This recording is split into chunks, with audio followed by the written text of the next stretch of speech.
That is right. It is time for another Master Passive Income podcast session.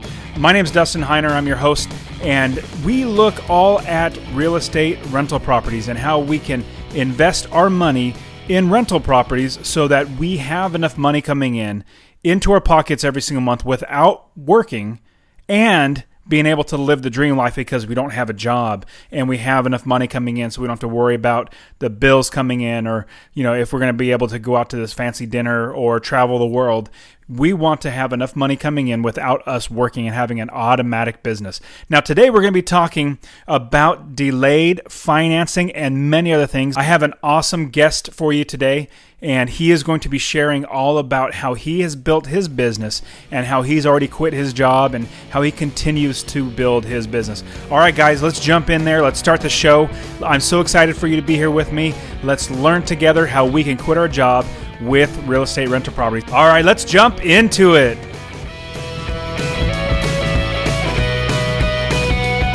Welcome to the Master Passive Income Podcast, where we talk about all aspects of real estate rental properties with a special focus on making enough money so you can quit your job and live the dream life. And now, here is your host, Dustin Heiner.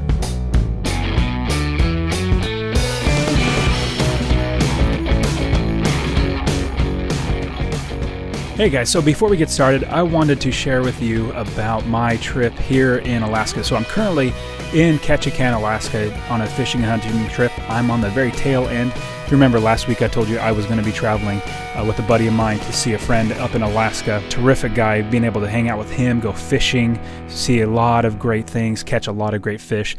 Even though the trip has been fantastic, it started out pretty rough. Our first flight was canceled, so we had to go from Fresno, California, flying to Seattle, then Seattle to Alaska. Well, our first flight was canceled. Second one was delayed. They had added an extra stop in Portland. Everything was pretty rough all through there, but they also got our baggage on another plane, and so we were without luggage, and that was pretty rough. But we made it through. We got there just fine, and the next day we went fishing. We went back into the mountainous area. There's the ocean, but there's also the mountains where we're fishing at. And we went and found a lake, and the lake had huge salmon in there, pink salmon that were really huge. And they were at least 2 feet long, like no kidding, 2 feet long. Oh, and I will put all of these pictures on the show notes page, masterpassiveincome.com/023 for the 23rd podcast, masterpassiveincome.com/023. And you'll see all the pictures from my fishing trip, all the great huge fish that I caught, and the great fun that I have. I'll even try to put some videos on there for you as well. But so the first day we caught a ton of fish in the river and in the lakes, but then we also took a guided boat trip into the ocean. We caught our limit of halibut, of lingcod. Lingcod's a huge fish that eats other fish, like really big fish. Anyways, caught our limit of that. We also caught limit of rockfish and salmon, and we're having a fantastic time. And I wanted to get this podcast ready so that while I'm gone, you'll be able to have a podcast. Now, in today's session, I have interviewed a gentleman by the name of Lee. Lee Huffman is a fellow investor. He got started a number of years ago, was living in California and bought in a whole nother state, just like I did. Jumped in another state without actually having the property right next to you, which is possible, guys, because I know a lot of people think that you need to invest in your own backyard if you want to do it right and you want to do it safely and not lose your money. Well, I didn't do that, and Lee didn't do it as well. So let's jump into this session where we talk all about how Lee got started, how he continues to build his business, and how he uses delayed financing to buy the properties and get them fixed up, as well as get them rented so he has cash flow coming in every single month. Now let's jump into this episode where we talk to Lee Huffman. All right, Lee, thank you so much for being on the show. I'm super excited for you to be here with me and the Master Passive Income podcast listeners. We are all going to get a wealth of information from you. So, Lee, thank you so much for being a part of the show. Hey, it's great to be here, and I look forward to talking with everybody. Great. So tell us a little bit about yourself. Like, are you married? Do you have kids? Where do you live? And what do you do for fun? Things like that. Sure. So I live in the suburbs of Nashville, and I actually just moved here in July of 2018. And so moved here from Southern California, and really just came here for a slower pace of living, lower cost of living, and be able to spend more time with my family and work on my business. So, do you have family there in Nashville? No, it's actually kind of funny. We are out on an island all by ourselves. We have some family that's close by, a couple states away, and it's a little weird being from California. You're not used to driving an hour or two and all of a sudden being in another state. In LA, you can drive an hour or two and barely make it to another city. Absolutely. I'm from Fresno, California, as you know, and I currently live in Phoenix. And the longest part of the drive is just getting from from LA to California, end of California, where Arizona starts. Once you get in Arizona, it takes like an hour and a half. The other time is just driving through California. For sure. But yeah, so back to your question, I have a wife. We've been married this year. It'll be 9 years. And I have 2 children, Timothy, who's 7, and Scarlett, who's 3. And overall, just enjoying life out here, and looking forward to being able to I've been bidding the last couple of days on a couple of other properties, so trying to add to my portfolio. Oh, good for you. So what brought you to Nashville as opposed to any other state?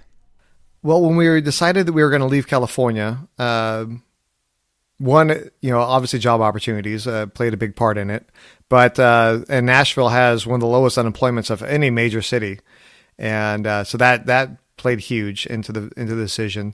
My wife has been building her career, and there was an opportunity here. But we also considered both of us leaving our jobs and just kind of starting fresh in another city. So we looked at cities like Seattle, Portland, Denver, Dallas, Austin, and Nashville because we wanted good weather, we wanted a lower cost of living, slower pace of life. But we also want to make sure that there was, a lot of the big city amenities that we are accustomed to living in Southern California. And for me, because I love to travel, I want to make sure that the airport was at least a good size, so that way I can find flights to the destinations I want to go to across the U.S. and internationally. That's great. Really well thought out. Good for you. Yeah, and the number one thing is I didn't want to shovel snow, so pretty much like the Northeast was off the radar for unless somebody wants to pay my wife $1 million to work, then obviously we can work that out. Yeah, no kidding. And being from LA, you definitely don't get much snow. So very cool. So Lee, where do you currently own properties, and did you start buying them when you were in California? Yeah, actually, all of my properties I bought remotely. I was living in California when I bought my first property in 2006. And all of my properties are in North Carolina. Part of it just happened to be because that's where my brother lived. And we sold the house in California and bought a house for my parents. And when I sold my house, perfect timing, actually. So got pretty lucky. I mean, part of being a good investor is having a little bit of luck on your side. And got lucky. We sold in April of 2016. I mean, not 16, 2006. Oh, good timing. And it was like perfect timing because really everything started to kind of fall down that summer. And so we had some money, bought my parents a house. And I said, well, I don't know where I want to live. I don't know what I want to do. I was just going to go live in an apartment for a little while while I figured things out. And so I said, I have enough money. One of the houses that we looked at, as a potential house for my parents to move into, had a tenant in place. I said, well, I've always wanted to, invest in real estate and earn some of that passive income. So maybe I'll just try to buy that one also, and then have a tenant already built in. And that was my first rental property. That's great. I mean, I've bought many properties that don't have tenants already in there, but I've also bought many properties that there's actually a tenant already in there. And from day one, it's great when you find good tenants that are already inside there. Day one, you start making money. It's just amazing to get money right when you buy a property. Yeah, exactly. There's really 2 trains of thought on that. One, sometimes people are afraid of inheriting a property with the tenants inside because you just don't know what type of headaches they are. You don't know if they're paying their bills on time. There's a lot more research you have to do to make sure that it is a quality tenant that's not going to give you a lot of headaches. I completely agree. And so some people, they would just rather, whether they're a good person or not, a good tenant or not, they would rather just blow them out and start fresh. That way they can pick somebody, make sure that the lease terms are satisfactory to them. and then make sure that the tenants have gone through the vetting process that's theirs instead of somebody else's. That's a great idea. Now, what I've done in the past is I actually bring the tenant that is currently in there as I'm going through the process of buying it. I take them through my entire process from doing a background check. Basically, they're reapplying for to be in the property. Now, if they have a current lease, then I have to write out the lease. I can't just say up and get somebody out because the lease isn't up. But if they're on a month to month, I definitely have them reapply and go through my entire process. And if they're not good enough or don't meet my standards of how I want to have the type of tenant I want, then I give them a 30-day notice to vacate and then go find a new tenant. Yeah, I mean, that's definitely a way better approach than I took. I basically didn't really know any better. I said, oh, okay, cool. I'm going to get a check from day one. And that was that was about the extent of my research I did. Did it work out? Yeah. I mean, unfortunately, I guess there's two pluses and minuses from where I invest over in the Fayetteville, North Carolina area. On the plus side, there's their military, and so if they don't pay their rent, then you can go to their commanding officer, and you will get paid. But on the negative side is that because they're in the military, they get orders to ship out. They can say, "Sorry, I know I'm in a lease, but I'm out of here," and now you have to go find another tenant, even if it's only a couple months into that lease. Yeah, I completely understand that. Especially, you don't want to have an issue with the commanding officer or the military in general, where if you have, you lose a tenant and then you start getting upset at the military, and then all of a sudden they start telling their military officers and normal soldiers, don't go to this place because this guy doesn't treat their tenants well. Word of mouth will go around really, really quickly. Sure. Yeah, I'm a big fan of being proactive with my tenants. I don't let any sort of problems linger. I'd rather knock it out and get it done, and that way, one, keep my property in the best shape possible, and also two, vacancy is a killer. Both from, if you have a disgruntled tenant and they do something negative to your property before they move out, but also just not having a rent check in the meantime while you're finding another tenant. So I'd rather do everything I can to, within reason, of being a good landlord, so that way they're motivated to stay with me instead of going to find someplace else. Exactly. I love keeping tenants.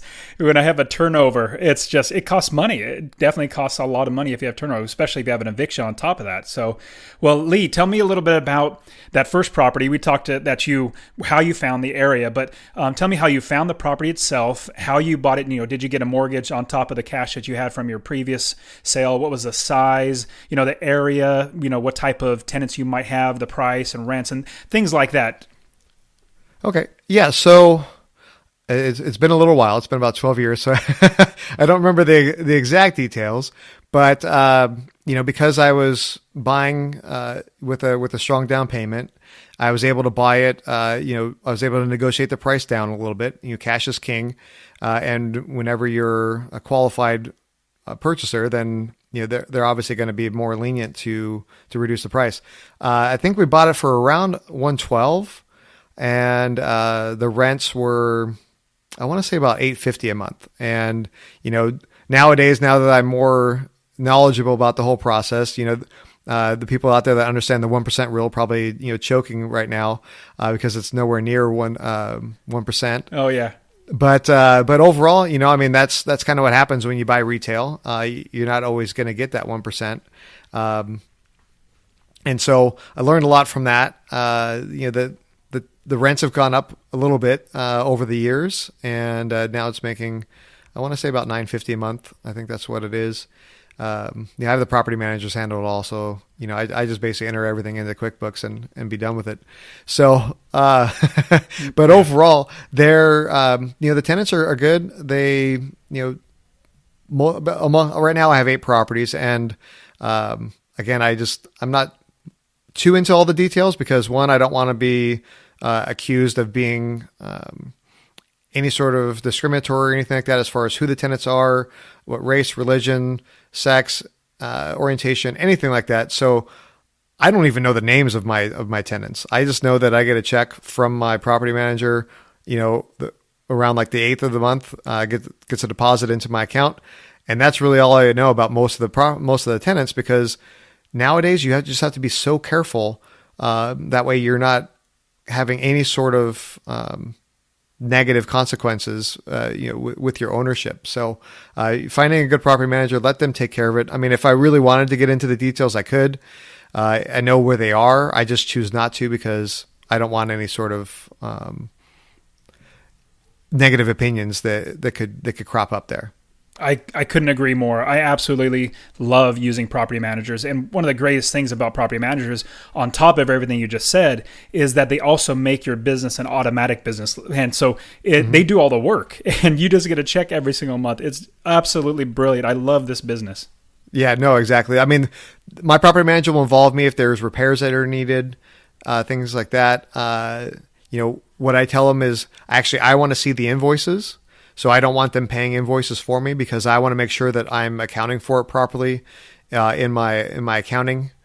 And, because I don't want them, because property managers in the past have accidentally applied expenses to one property that weren't related to that property. And they just because they're good at being a property manager doesn't mean they're good at accounting. I agree. Let's just put it that way. And so I'd rather have a little bit more control. Yes, it's an extra step. It's a little bit extra work for me, but being the finance guy and the guy that's really kind of into the numbers, I'd rather have a little bit more control and spend a little bit more time by being involved that way than just letting it be completely on autopilot. Yeah, I completely understand and agree with you on that. So, looking at your first property, what was it like to get past that, the butterfly feelings or the nervousness that, hey, this is something I've never done before? Maybe a lot of people have bought a house that they're gonna live in, but they haven't actually bought an investment property that's going to make them money every single month. They have to worry about all the business aspects. Tell me about your thinking. Were you scared? Were you nervous? How'd you get past any issues that came up? Well, I probably have a little bit different mindset than most. I wasn't really worried. I wasn't really scared. Part of it was because I looked at it at worst case if the tenant doesn't pay, because it's in a lower cost market and I had a low mortgage, that it's not going to hurt too bad if I have a vacancy, or if there's a problem, because I'm making California money and I'm paying a mortgage in North Carolina. Yeah. So, I mean, that was just part of my overall plan. I mean, if I was buying a property that was in California and I was living in North Carolina, making North Carolina money, then it'd probably be a little bit different and I would have approached it differently.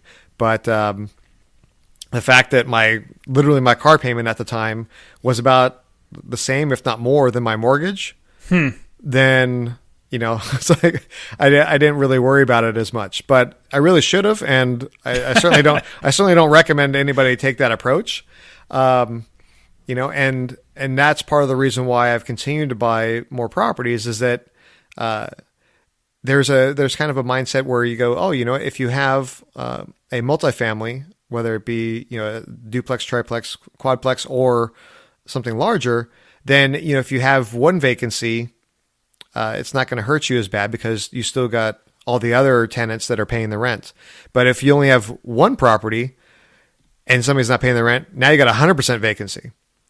And so as we've continued to expand the portfolio, a vacancy doesn't hurt as bad because you have the cash flow coming in from the other properties to help offset the loss of income from the one property that you have vacant. Absolutely. Now, you said we a couple times. Are you talking about you and your wife, or are you talking about other investors, partners? A little bit of both. Actually, 3 of the properties I own are myself. I bought the 2 in 2006. One was the first rental. The second was my parents' house, and my dad, when he passed away in 2012, I turned his house into another rental. And then I bought my third rental in, I believe it was 2013 or 14, after I was able to save up enough again to buy the next one. And so those 3 are the one I own myself. And then in 2014, I partnered up with one of my fraternity brothers, who I've known for a long time. And he basically has been just like another brother in our family. And we started getting involved and doing a few flips here and there, and we now have 5 rental properties together. That's great. So you were flipping. Obviously, flipping, you get a good chunk of money coming in. Did you use that money to live on, or did you use it to buy more properties so that you can actually have them as rentals? Yeah, part of it is that that was the idea, right? But part of the problem with flipping is that you have to do your rehab differently if you're doing it for a rental. Right? If you do it for a rental, you're making it more sturdy. You want to make it pretty, but you're not as focused on making it pretty, so you're not putting as nice of touches in it because you're worried that the tenant may mess it up. So you want something that's cost effective to replace. Versus if somebody's buying it, they're going to want higher end finishes. They're going to want higher end appliances and some of those other touches to be able to have them write that check to be able to buy that home. And so with that, and then also obviously you're doing a little bit more in-depth rehabs, you're uncovering more problems. The more walls you tear down, the more things that you open up. It's like an onion. The more layers there are that could go wrong. And so we've made okay money, but nothing where it was any sort of life-changing. And based on that, at least in the market that we were in Fayetteville, we realized that it wasn't really a flipping market from the deals that we've been able to find. It's a much better rental market. That's great. I like how you were able to take whatever scenario and be able to, like an entrepreneur normally would, is come up with answers to questions, or, there's a roadblock and you figure out a way to get over that roadblock to make money. If it's flipping the house, then great, you're able to flip the house. If it's, hey, we have a good deal, but it's not a flipping deal, let's make it into a rental. You're able to figure out the problems and figure out ways to get past the problems. That's terrific. You need to be able to do that in this business. For sure. And you realize like not every market is appropriate for every type of investor. Mm-hmm. Where I lived in California, to me, it's not really a rental market because just the return on your cash is not going to be there for you. We talked about the 1% rule earlier, and the California market is not a 1% rule market. I mean, the house that I was living in, if I tried renting it versus what it was appraised for and what I ultimately sold it for, I mean, you're talking like 0.5% or less, as far as what type of rents you're going to get. And so and then on top of that, then you factor in the expensive property taxes that are there in California. And it's really not as much of a moneymaker. It's more of like a gambling market where you're hoping to catch that wave riding up on the appreciation. That makes great sense. I completely agree. And that's why I started, I think it was 2006 into 2007 when I bought my first property. And I bought it in Ohio, and I was living in Fresno, California. Fresno is a much cheaper market than LA, definitely, but still it is really expensive compared to like Ohio or, Fayetteville, North Carolina.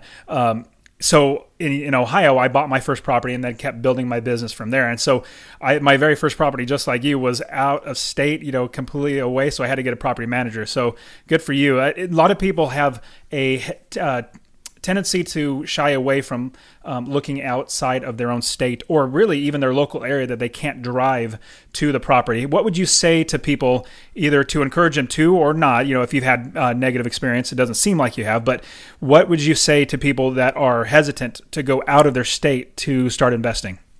Well, I mean, the number one thing is that if you're going to invest, you want to make sure that the return is going to be worthwhile for you. And a lot of times, unfortunately, the local market may not be offering those type of returns that make it worthwhile. So you have to consider looking outside of your area and finding some place where it's good. And so one of the things that I've done is I parlayed the fact that I had local knowledge with my brother and my parents living in that area as the opportunity to continue to invest.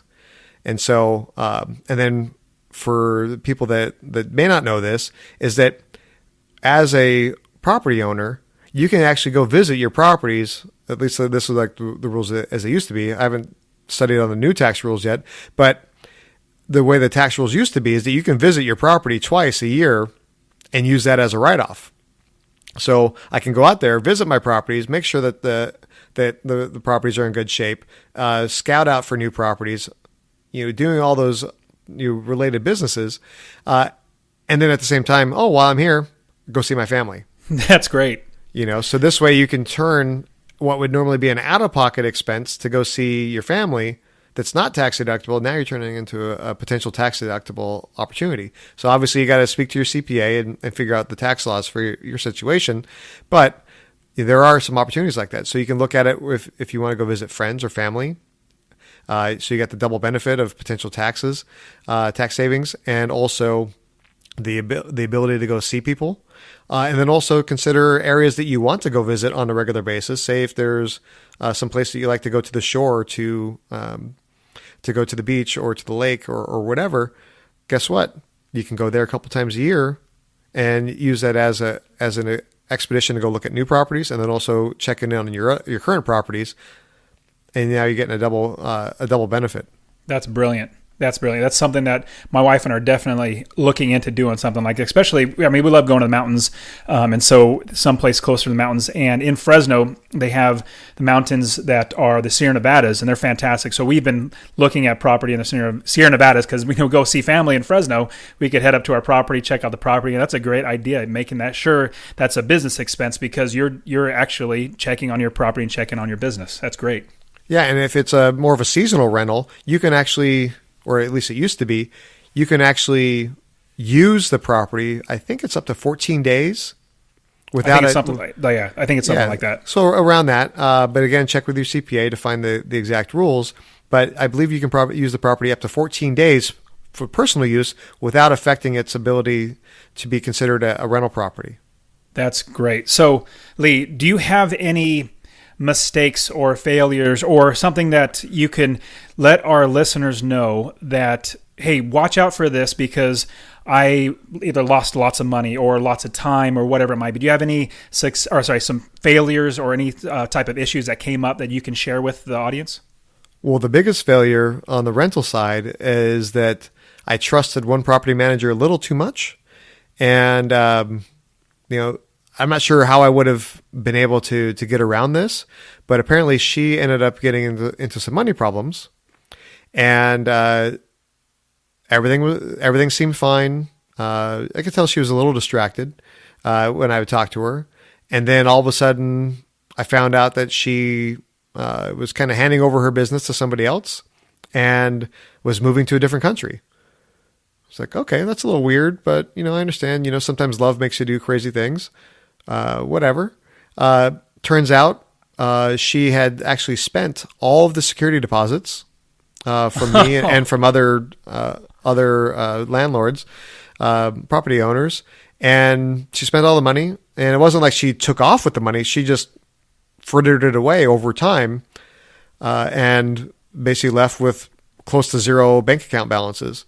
So we're going through that whole process of trying to get the money back. It's been a crazy ordeal.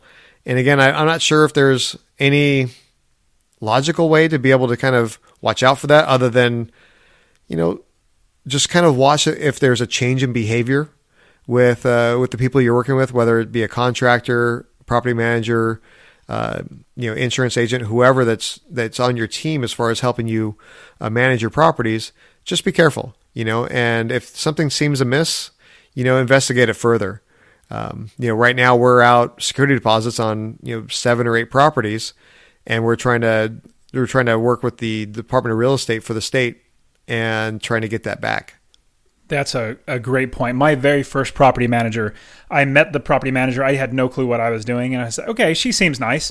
She seems good. She, showed me around the properties and all that sort of stuff. I literally flew to Ohio and met her and saw the properties, met some realtors. But yeah, so my property manager was doing great for about 6 to 8 months. And then at about the 8-month mark, my business was going really well. Then she decided, I want to go ahead and open up a Subway sandwich shop. It wasn't Subway, but it was like a sub sandwich shop. Sure. And so I had a real retail establishment, so she knew that I had that as well. And so she was asking me questions, how having inventory and stuff like that. And so noticing, I should have noticed, not that she was starting a business, but I should have noticed the change in her mannerisms and characteristics as I was talking to her about my properties. That was what should have been a red flag, or even just a yellow flag to say, hey, be cautious that something might be happening. And it turns out she was stealing from me. She would, make expenses up like, hey, a whole main drain for the entire house needs to be replaced. So there's, $1,000. So Wow. I never got a receipt for it. She charged me, or at least, deducted out of my rent. And anyway, so that's a great tip. So from that, what lessons have you learned, or what tips can you give, or is there any cool like hacks or neat things that you've found out about this investing business in real estate that you can share with everybody? Well, the number one thing that I use that's allowed me to purchase the last 5 properties is something called delayed financing. And I love this strategy. It's the number one way that I use to buy all my properties now. And so what the process is, I believe it's a Fannie and Freddie product.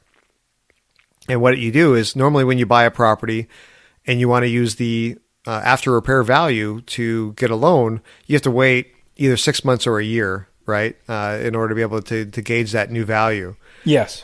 But with this program, what it does is it allows you to do is, as long as you pay 100% of the purchase price and the repairs, and then you can add some additional related expenses. Like I include the first year's insurance and termite inspection and those type of expenses in there. And then if you do all that on the HUD, essentially you can use the lesser of, I believe it's 70% of the appraised value, or whatever's on the HUD as your maximum loan amount. You said 70%, right? 70%. It's either 70 Wow. or 75. The rules kind of change, here and there based on the whims of the market. But on the safe side, you can say 70%. And so, like one of the first properties we bought under this program, we bought it for, I want to say 52. We put about 15,000 into it, and then it appraised for 100. And so on our HUD, it was around 67 and change was on the HUD. And so that was our maximum loan amount. And so basically, you buy the property, you rehab it, you get a tenant in place, and then you refi it. As long as you do all that within 6 months, you can use that higher potential loan amount using the appraised value after repairs instead of using your purchase price. That is brilliant. That's great. I do something very, very similar. And it's basically, you buy the property cash. This is in a sense what you're saying. Buy the property cash, fix it up, and then get a loan on the property. And so you pull all your cash back out so you can buy another property. You're basically recycling your money over and over again. That's a brilliant, brilliant way to continue to build your business. Now, when you work with, is it a mortgage broker, or do you talk with Fannie Freddie themselves? Like, how do you get that process going of getting this delayed financing? Yeah, it's all through a mortgage broker. And this is one of those things, when you're building your team, you want to have people that you can have conversations with and find out what's going on in the industry and take that knowledge and use it and apply it to your business. So, I was having conversations with the mortgage broker. I used them before on a couple other refinances, and I was just trying to explain to him what I was looking to do and how I wanted to be able to ramp up and do more properties and do more business. And he said, well, you should check out this program that we use, and learned about it. I had a couple of hiccups here and there where I didn't do it exactly the right way, but overall, as I've perfected it, I mean, it's an awesome program, and I've taught a couple of my friends how to use it, and my buddy Alex, he just used that process, and literally from purchase to refinance and getting the cash back out, I think he did it in just under 2 months. Oh, that's fast. Yeah, because he had the property manager was on it as far as having a tenant right in place. The rehab was a pretty light rehab, so it took less than 2 weeks. And I believe the tenant was in place almost immediately as soon as they finished the rehab. And then you got the normal 4-week process for the mortgage. So, I mean, from start to finish, getting your cash in and out in 2 months is just like record breaking. You're setting the world on fire right there. I mean, it's like I got a huge smile on my face right now just talking about it because it's so amazing. That is absolutely amazing. And so when you go through the process of the mortgage, the mortgage company is the one that does the appraisal. Like they are the one that initiates and sends out the appraiser, right? Yeah. That's the way the rules work nowadays, is that you can't pick your own appraiser. So it's not like you're cherry picking and trying to find somebody that would have an inflated value for you. I mean, these are all real world numbers, finding things that are of true value, and basically doing it the way we do it is you're buying it distressed. You put an appropriate rehab in there. Again, because I'm able to lock the expenses in there for essentially 30 years. I actually go a little overboard on the rehab because I don't want to have another expense in a year from now to replace a fridge or replace some flooring or whatever. So I'd rather load it up from day one, get all that stuff done immediately, and that way I'm not affecting my ability to earn income from a tenant down the road when I'm having to, displace them to be able to make those repairs, or them leaving because the house is in disrepair or whatever. I'd rather have that property as nice as possible, yet being as economical as you can, and then doing that whole process and just setting yourself up for years and years of kind of worry-free maintenance on the property. Yeah, that's great. So do you find that most mortgage brokers don't know about this delayed financing? Did you have to find somebody specific that knew about this? Well, luckily I didn't have to search for it because the mortgage broker I was working with brought it up to me. But there are so many programs that are available out there. It wouldn't surprise me that a lot of them don't know about these programs. A lot of people inherently are lazy, right? So they know what to do for the basic stuff, and they just focus on that and knock it out all day long. But it's finding the right person that knows, kind of like the gray areas, kind of like the fringe products that are really powerful and add a lot of value that a lot of other people may not know about, and then basically being able to apply that and be able to build that relationship with people that can use that product on a regular basis. That's great. Now, is that seen as a normal residential loan? It would be an investor loan. I mean, that's why you're kind of capped at like that 70 to 75% loan to value. So how many can you have in your name, or does it go into the business name? It's in your personal name, but you can have up to 10 mortgages with that under that program, including your primary residence. So for me, right now I have 8 properties, so if I had the mortgage in my name here and those, I would be able to do one more. So essentially there's an incentive to be able to use more advanced strategies, right? To properly structure how you're going to title the properties. So my wife and I, our house is not in both of our names. It's in one name. So that way, that one doesn't count against both of us, both from a debt to income ratio, as well as from a property ownership perspective. And then on top of that, each of the properties, the rental properties, are just in one person's name. Obviously, in this scenario, you want to make sure that you're working with people that you can trust, either that they trust you because the property's in your name, or you trust them because the property's in their name. And so I only work with people that I inherently trust, like my wife and my close friend. But based on that, the way we've structured it is we can actually almost get 30 properties under this program, because we could put 10 in my name, and then we could put 10 in my wife's name, and we could put 10 in my partner's name.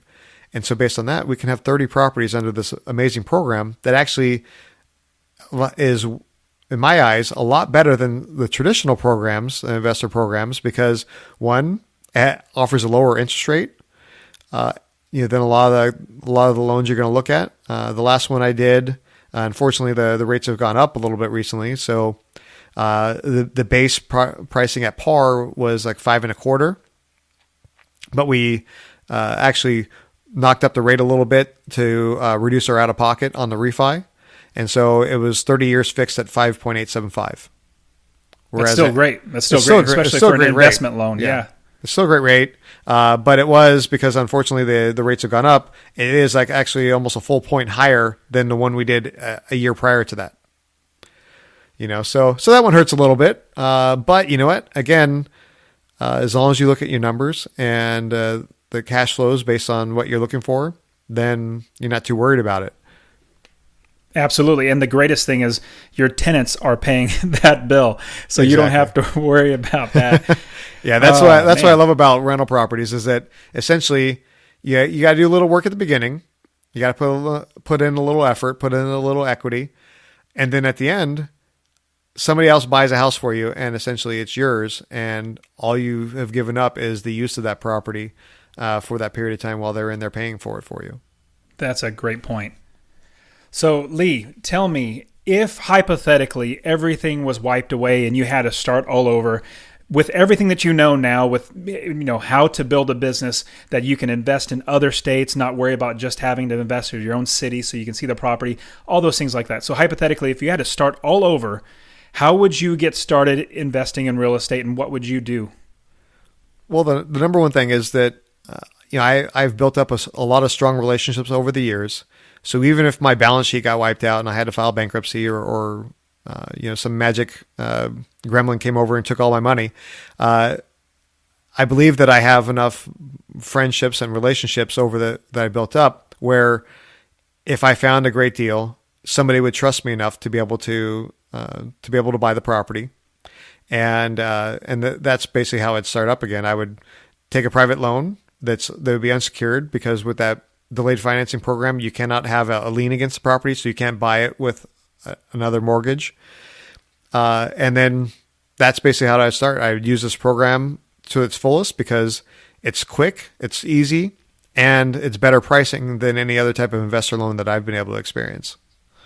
That's great. I've done a blanket loan over 4 or 5 different properties that I have, and that's a commercial loan. And so the terms and the rates are totally different than a residential loan. So you getting a 30-year fixed at 5.75 or something like that, that's great. Mine is like a 5-year fixed, and then we have to readjust after 5 years. And just that's the way commercial loans are, and the interest rate is higher. And hey, it's a cost of doing business, but like you and I both said, our tenants are the ones that pay for it. So it's a brilliant business. Yeah, I've had a number of mortgage brokers try to talk to me about doing blanket loans. And I'm like, well, I appreciate that. But the program I'm using right now is significantly lower as far as points as well as the rate. So thanks, but no thanks. But it's good to know that those type of options are available where once I do max out these programs, then I can start looking at using those to fund things on a more regular basis, or at least until I can pay off some of these other properties from the cash flow and open up slots in that program to be able to add even more properties. I think that's very wise. Good for you. Well, I'm super excited about your business. So Lee, you've shared a lot about real estate and your experiences in there. Can you give us a book that you are either really interested in or that you would suggest that our listeners can get out and read or listen to the audiobook that would be a really good tool for them? Well, I just started reading this book called The Truth About Your Future, The Money Guide You Need Now, Later, and Much Later by Rick Edelman. And what I really like about it is that it's kind of changing the way that you think and the way that you're approaching what you're doing today, because there's so much going on in the terms of sciences and technology that the world, even a decade from now is going to be vastly different. We're on the verge of all this nanotechnology, personalized medicine, artificial intelligence, self-driving cars. There's so much going on right now that kind of the assumptions that we've been using for the last decade or two, or even longer, really may not be applicable, a decade or two or much longer than that from now. We're going to be living longer because of all the advances in medicine. People aren't going to be getting into as many accidents because we're going to have self-driving cars. There's going to be vast differences in the way that we live. But also think about that in the terms of thinking about your business, right? As you're thinking about your rental properties, as you're thinking about with me, with blogging and podcasting, same thing with you. You have to think about how am I doing my business, and when these types of changes happen, how can I make sure that I'm setting myself apart to take advantage of these changes that are coming? And so to me, it's really a great exercise in thinking and being strategic as far as how you're going to plan out your business. And I really love that concept. And even if all those things don't happen, and even in our lifetime, there are going to be some amazing changes that happen. Just think about how your parents grew up versus how you're growing up today. And, those type of changes are not going to slow down. In many ways, they're just going to accelerate. That's great. I'm absolutely going to have to check out that book. And for everybody listening, I'll put these in the show notes. Make sure that you go over there and find that book. Anyways, Lee, tell us a little bit about, because we're going to wrap up the show. If somebody wants to get a hold of you to ask you questions or just see what you're up to, how can they get a hold of you? Well, like Dustin said at the beginning, is I actually write for a living now, talking about travel and credit card and rewards and how to basically travel for free.